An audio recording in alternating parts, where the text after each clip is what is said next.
Chairman, Managing Director, Anambra State Broadcasting Service. Ezudo, Chief Ezudo Enugu na Umaru. Chief Uchewara, I na say it no.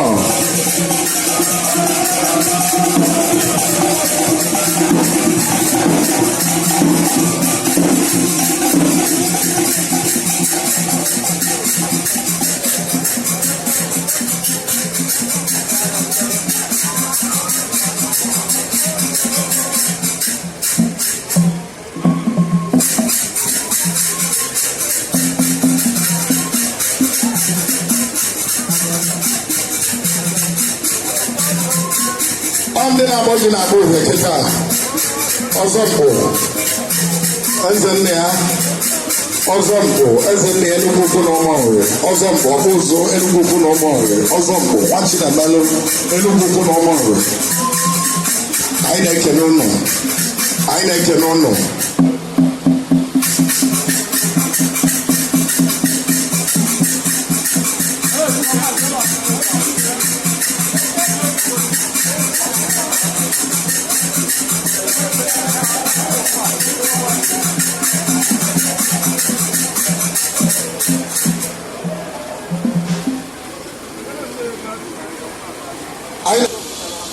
Oke ọkpa na-aghọta akụ ichere ya pụta.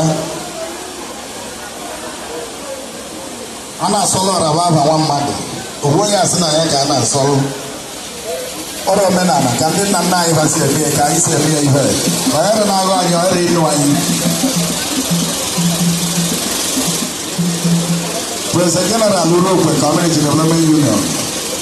ọzọ anyanwụ Injinia Dan Nwike ọ na-aga ebe nri ya na agama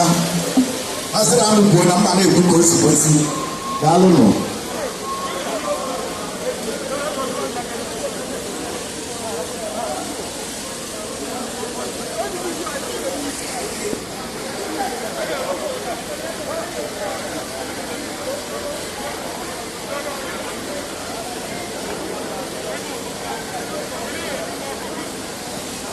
Udo ụbọchị elu ogwekwara ihe ọbụla nwere ọwa mmiri nwere ọwa ọ dị egwu unu Enugu ekele m unu eze Enugu ukwu na igwe ụmụ ya ndị Enugu ukwu na-ekele ọ bụ n'ọnụ izuru anyị ka anyị bịa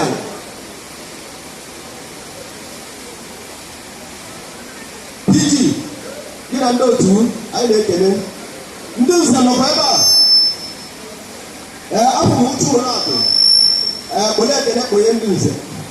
ndị Traditional Council nọkwa ebe a anyị na-ekele unu ke ndị ECDU Women Wing ụra nọkwa ya ndị inyom anyị na-ekele unu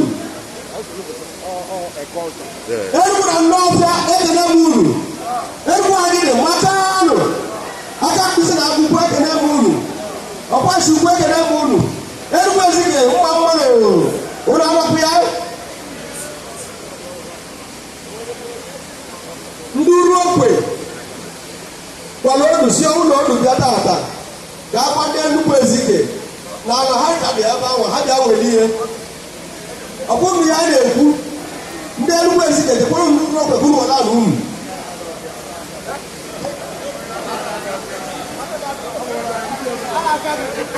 aka ndị Urokwe bịa Enugu maka anụ pụọnụ tiọnụ ihenu ọkwa ife a bịara ka a na-achọ ibido maka uru n'anya n'igwe a na-akpọ kwa arọ aka ọ na-adụ nwa arọ ọhụrụ na-adapụta anyị mee ife otu esi emie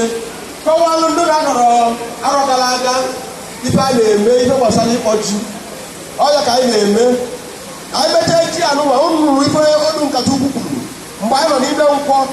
ọ na-arụ ndị nkwọ na ọnwụ na anyị mechara ebe anyị na-eme akapụrụ afụọ ji ọnwụ abata ọkwanye ya ọnya nwere anyị bịara anyị mee ife ndị ọzọ nne ya mụrụ ya ka e wee na-aga n'ihu ọ na-aga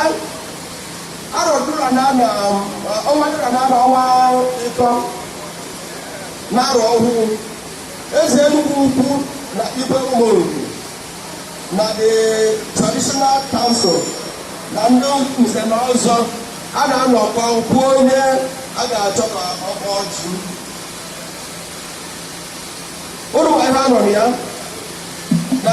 ọya bịakwutela anyị karịzịrị wee sị ka a na-emelete ọ bụrụ na mụ na gị na otu arọ gara aga ka anyị nye onwe anyị nke a ibụrụ ebe a kwụ n'ọnụ a sị ka anyị na-ebue anyị abata ebe a akwọcha aka ọka na-eze ọ bụrụ na anyị na-asị na ọ ya bịalie n'ọka na-eze anyị eze molie wanọdụ ebe a unu n'anya ụnụ anyị rafụ ndị mmadụ otu si afụfa maka anyị kere nke wee sị na ndị ole ga-abịa witness ya ịkpọ ji n'arọ olusi arọ ọzọ agbara otu ebe si wee mee ya kpọrọ anyị ji onweruru ka anyị si wee hụ ụdị ihe enwe mana ọzọ mkpụpụta n'ofu famili ụmụ nwanne ịtọ mechara ọzọ mkpụ n'ohu ụbọchị ọkpara ihe ka ọwụ ewee sịba na-atọ n'afọ a ga-akpọrọ anyị ji n'arọ mana onwere mgbe ha eji wee gbakọ chịkọ aka ịtọ ọnụ wee gwawa ọjị kwuo mkpụrụ ya n'ofu onye a na-akpọ ọzọ mgbe eze nna ya ọbụ ya ọ bụrụ mana ọzọ mgbe eze nna ya na-ele ka ọ nọ ọ gaghị ha agọtụ Chineke n'ala so ụmụ anya ụnụ ya fụọ ji kedu ụzọ orugokwe eze nna ya ife anyị na-ekwu na ihe atụ n'ụzụ n'ala metụta nzu atụrụ gị okirikiri emecha enye nye gị ọjị were owuwe ọjị owere ọjị kere ka anyị si ekecha enye otu anyị si eke ikpere ekpere dị n'ọjị ọgwụgwara ya ịgbakọrọ ihe ekwuru ọzọ imecha enye tụta mmanya n'ala anyị bụ omenala ji emecha omenala ji anyị omenala ndị ọzọ bụ ike bee eze Enugu Ukwu na Igwe Ụmụogu ka abịa na anyị emechakwa ozi na anyị mana anyị eje ebe awa ụmụ anyị ọ chọrọ ile ọ bụrụ mmadụ ncha niile ya ayọ anọ wee na-agbago na nke igwe maka ihe m kọrọ n'otu gọọmenti si wee kwuo na o nwere ndị a sị na ya agbada jedulu ndị anụwa duje na palace igwe anyị ruo anyị kọọ n'igwe palace wee kpọọ ji ụzọ na-agakwa mgbakụrụ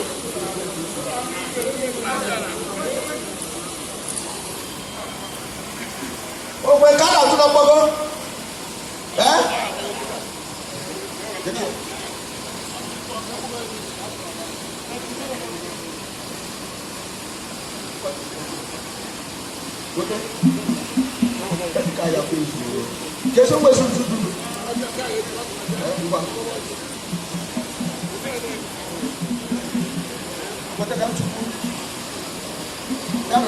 ka ntụpụ nke m n'ọrụ nkete kịta n'ụwa ihe a asị na ihe ekwu ozi weta ka ntụ ọzọ nke m n'aka na ya aka na mkpatụ obi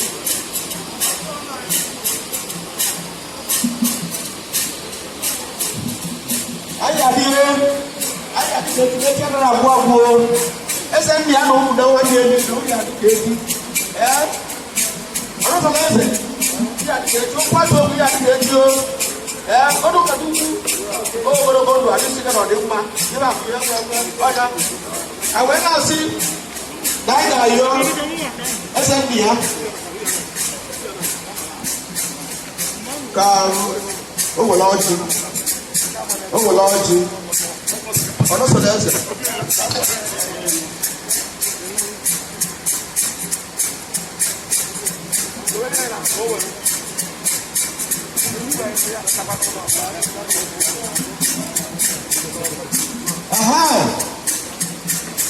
lekwana anya ozugbo ọnụsọrọ eze na-atọ ka awapụ mgbe eze Enugu ukwu na Igbo Oworu o wepụzie ya owepụ nke ya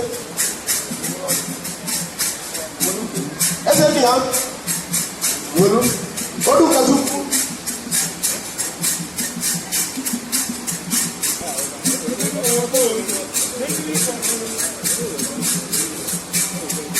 o kwatu egwu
Look.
Ndị n'aka agbala ọjị ndị amara ọ ebe ya jikọrọ Igbo niile ọnụ iwe na-akpọ ya omenala jikọrọ Igbo ọnya nwere ọjị oge a ihe ọbụla eme n'ala Igbo ọjị gaghị eru ka nwoke ndị Enugwu ugwu na ndị ụmụ obodo ndị mmadụ omenala anyị na-eme ebe taa omenala ịkpọ chi ọwụ ọdịnala Enugwu na obodo bidoro ọhụrụ ọwụ omenala ya na-eme anyị ga-ekele Chukwu na anyị bara afọ ọhụụ erimeri a na-akpọ New Harvesting Season. Ọwụ Chukwu ka anyị na-ekele a na-agụ oge ndụ nwanyị ọganihu onye ọbụla ji anyị na-akpọ taa iji gwa ndị Igbo niile ụwa niile na ji ọhụụ aftabụ ọnwụ ndị Igbo nọ n'isi ọba na-egbu ka omenala esi n'aka so na ibe anyị na-eme bụ ka anyị kọwaa na ji ọhụụ fụta na nke ndị niile ochie dị na be anyị n'afọ anyị wee gosi nke ọhụụ ji ọhụụ fụtazi egosizi ji ọhụụ ewere gbakọrọ ya na mere ndị na-eri na-ewere eri and tata ụbọchị anyị na-akpọ ji ome uwe ọnwa eji kpọọ ji anyị iri ọnwa asatọ omenala anyị dịkwa maka iri ji ọhụrụ ịkpọ ji Enugwu kwuru ụmụ ọbịara ọrụ adịrị nọ 944 and icheki edi history a na-akpọ ya every year o wepụta na agbago ji 943 years nke a wee 944 years ndị Enugwu na-akpọ ji ịgbakọ ya is almost 1,000 years iwe bụ ndị omenala ndị Enugwu onye obere ibe ọ an enviable record anyị nwere ndị ọzọ na-agwa ebe osiri na social media ndị mmadụ na-asị ibe ọwa eziokwu anyị nweta na ọ dị rekọd ije ifu ebe a na-aga so anyị na-ekele Chukwu na ụlọ ka anyị dị ndụ ogo taa ịbụ ka ma ndị kechidere ọrụ ma ndị kechiri iri ma ndị kechiri anya ọwụ iwe pụta anụ abụrụkwa na bụrụ ọna otekwa aka ụlọ ọbịa nke bịa anyị esie mana anyị na-azụ n'ile bịalụ na ọdị metụ anyị onye bịalụ n'ụwa anyị China mechaa garịkwa ebe o si abụ ihe ọbụla mere China ara ala gaa agwa lasị nọ biko anyị na-ekere nso pụtara anyị ndụ ana m adị n'ọjị na abụọ onye isi anyị His Royal Majesty Eze Enugwu ụmụ na-eji anyị ọfụma onye awụ ọna na kwụma kwụarụ ana m agụ ya ya na dubie ya na eze ya ọlụma ana m agị ndị na-esu ya wụ onye isi ọnọsọleze bụ omenyi bụ onowu enugwu ọlịa mana ọ na-achị anya ọfụma gị na ndị be gị a na-agụ ogologo ndụ na isi ike a na-agụ osote ọnọsọleze ma ndị ọzọ niile odu ụmụnri ma ndị ọzọ odu ụmụnri odu nkata ukwu ọ na-enye sọpọtụ dị egwu ebe ọsọ ọ bụ ọ na nwa ọnụ sọrọ anọ ya ọgwụ mana ọ nọ ọkọpụtara ya mma ebe mere be anyị anyị na-eme ebe nwanne odu nkata ugwu a na-aga ihe a na-ekele ebe niile bụ ndị ọzọ ndị ọzọ ma ndị nze enugwu niile na-ebe a ma kọlchọ minista a na-agụ kọlchọ minista ebe anyị ji wee nwee wonderful kọlchọ minista na ọ na-awa ọbịa ọnwụ na ajụ ya ajụjụ gbasara enugwu ọkọta nke enugwu ọkọ ọrụ maka nke ụmụ onye gojiri okwu kwatu ogbe enugwu na ụmụ kpọọ maka nke Anambra onye na-afụkwu ya ọgọ maka nke ndị diaspora ọ na-akọkwu nke ahụ okwu kwatu ogbe so ama gị gị na ndị be nne ogologo ndụ arụsị ama kenekwuo ma ogbuzu ya wụ sekretrị dị kabinet ọ na-eme mma onye ụlọ ozo ya hazi mmadụ ama gị kwu enweghị egwuregwu ọnwụ na be anyị na-ejiri ọzọ mgbe ntọ since ewere mgbu bịa na sistem ọzọ mgbe ntọ ụlọ etu na Nigeria igwe besi since after one ya dị n'obodo omekwo ọnwụ na ọnwụ isi na ome sikwu ya n'ọgwa nke izizi ya nọ na ntị onye ekwu gọọmenti ala ebo enwechi ọzọ mgbe ntọ obere ibe Enugwu niile wee zaa bie nwụọlaja aka ọgụgụ maka ama gị ha onwere nkweta aza wesịrị igwe ịrụba ama ọzọ ya eme enwe nye anyị that prerogative ebe ọ bụ na iche ọzọ mgbe ka ọzọ mgbe ite ọbịagara kpọ ji led by mụ nwa wụ ọzọ mgbe eze wụ isi akwụkwọ onye nọchiri okwu ọbụbe nna anyị ọya a na enetekwu nna anyị bụ chief Godwin Okoye gwa onye wụ na mbala anyị dị mma ebe ọ bụla ha adịghị ya mma ebe niile bịara ebe taa ana m ekele unu ha adịchara onye ọbụla mma unu fere ji kpọba ji ọgwụ ebe awụzalụ kame maket ọdịka mma ebutela ọnya abalị onye my digital pidgin a ma ekelekwu ọzọ bọni nkwa ọ na wetụrụ enye ọzọ bọni nkwa bụ ndị na-ese ndị meseji si kerezi amasị bọzọ jiri ọzọ ọzọ bụ ndị meki n'ọnya ka ị ga-etili ọzọ ahụ onye mma na ọzọ bụ echie ọnama na echie digital pidgin na-ekere a ma ekelekwa mba ndị ọzọ ma DPO ebe DPO invite mụ nwa si na na-akpọ ji ndị amakwa DPO abadị na onye ya kịta bụ onye na-akpa na fonu nwezi ya bịa na na-akpọ jita o wee bịa nke n'Imo DPO n'Imo dịkwa n'ime okwu nwanne anyị nwoke o sikwu na saịdị Nsụka bịa so amekerekwe DPO nọ amekereke na ndịbe mgbe na-aga egwu ụmụnne mụ na ha na-akpọji ọzọ mkpọkpụ ụzụ gị na ndị be gị alụrụ mma ọzọ bụ nwa Chinemelụ gị na ndị be gị alụrụ mma na ibe na ya Chukwu na-akpọsị anyị eji ogwe ọzọ mgbe anyị nwụrụ ka anyị chịkọba ncha n'ụmụ iweta ogwu anyị chee ogwe ọzọ ọ gbakwa na anyị sịrị na ndị ọzọ mgbe tọchiri ọgwụ ọzọ ịtọ o wee dara biko enugwu ekene enwe unu mụọ ọnụ ịmara okwu na-abịa arụ ọnwa ga-emekwute eze biko tinyere m aka awanụ m ọjị mmadụ ọzọ mgbe eze nna ya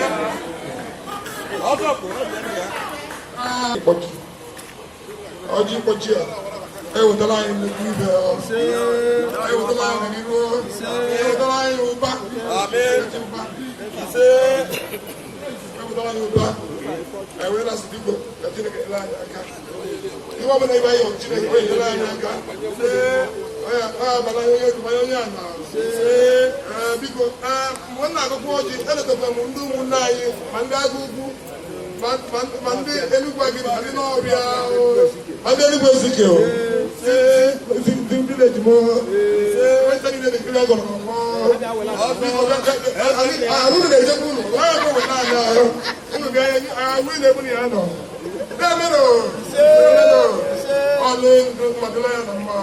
n'ọgbata Kraịst onye nwe anyị tụọ dị eze ndị ya ọzọ mgbe eze ndị ya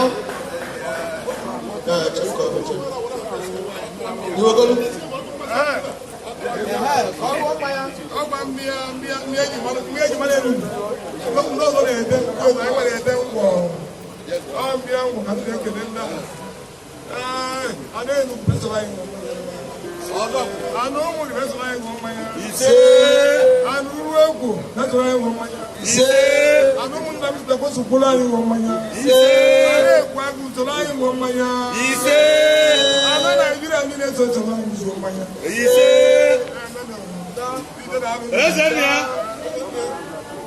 ọzọ mgbe eze ndị ya dị ije daalụ ka anyị na-ekele ọzọ mkpụ ọkpụ ụzụ anyị na-ekele gị na-ekele ọzọ mkpụ gbachidebelu anyị na-ekele unu ka unu meta akụ unu mekwa ọzọ ebe unu si weweta ihe uru ju eme na mmaji kwuru mmaji o